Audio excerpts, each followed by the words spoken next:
Hi అండి, అందరికీ నమస్కారం.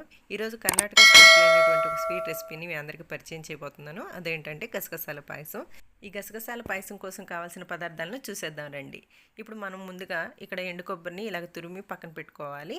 అలాగే కొన్ని పచ్చి కొబ్బరి పాలు కూడా ఇలా తీసి పెట్టుకోండి. ఒక చిన్న ఎండు కొబ్బరి ముక్క, అలాగే ఒక 5 జీడిపప్పులు, 10 బాదం పప్పులు ఇలాగ నానబెట్టి పెట్టుకోండి. అలాగే ఒక బెల్లం చిప్ప ప్లస్ కొంచెం నెయ్యి, అలాగే ఒక ప్యాకెట్ పాలు మనము ఇక్కడ తీసి పెట్టుకోవాలి. ఆ తర్వాత మనం వీటన్నిటిని కూడా పేస్ట్ చేసి పక్కన పెట్టుకోవాల్సి వస్తుందండి.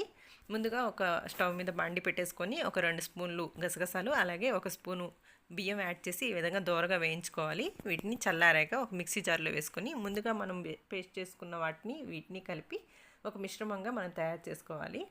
ఆ తర్వాత స్టవ్ మీద ఒక బాండి పెట్టేసుకొని బెల్లాన్ని కూడా మనం ఈ విధంగా కరిగించి పెట్టుకోవాలండి. పాకంలా కాదు, మామూలుగానే కరిగించి పెట్టుకోవాలి.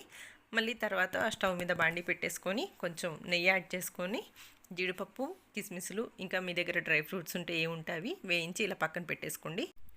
ఇప్పుడు అదే బాండీలో ముందుగా పేస్ట్ చేసుకున్నటువంటి ఈ మిశ్రమాన్ని బాండీలో వేసుకొని కొంచెం పచ్చిపాలను కూడా యాడ్ చేసుకుంటూ మెల్లగా మరగనివ్వాలండి. గట్టిగా ఉంటే బాండి అంటేసుకుంటుంది కాబట్టి పలుచగానే ఇలాగా మరిగించుకోవాలి.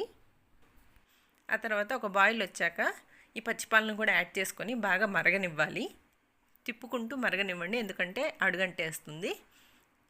మరుగుతుండగానే మనం ముందుగా కరిగించి పెట్టుకున్న ఈ బెల్లం పాకాన్ని కూడా ఇందులో వేసుకొని తిప్పుకుంటూ ఉండాలండి. ఎందుకంటే పాలు యాడ్ చేసి ఉన్నాం కాబట్టి పాలు ఇరిగిపోయే ఛాన్సెస్ ఉంటాయి.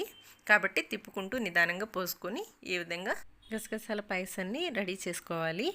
అలాగే ముందుగా వేయించి పెట్టుకున్నటువంటి జీడిపప్పులు, కిస్మిస్లు కూడా యాడ్ చేసుకుని స్లో ఫ్లేమ్లోనే తిప్పుకుంటూ మరిగించుకోవాలి. కొంచెం యాలకుల పొడి యాడ్ చేసుకుని ఒక 5 మినిట్స్ మరిగించుకోవాలండి. మనకి గసగసాల పాయసం రెడీ అయిపోయినట్టే. లాస్ట్ కొంచెం ఎండు కొబ్బరి పొడి యాడ్ చేసుకొని సర్వ్ చేసుకోండి.